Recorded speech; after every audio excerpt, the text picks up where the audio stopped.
one night she phoned me. She says, Mom, I have something to ask you. She says, I want to know if you and Dad can take my baby boy. And she says, if you and Dad don't want to take David, I'm going to put him in foster care. I said, no. I sat up right away. I said, no. I said, I kept you out of that. Why would you want to do that to your own kids?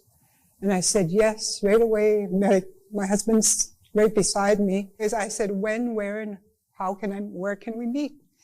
And I said, it was a circle. Yes. Like, I looked at my husband. I said, okay, let's do it. He was just 5 months old.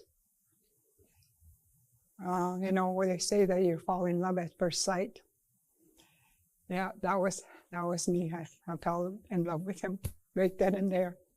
I told my girl, I said, I'm going to tell you something.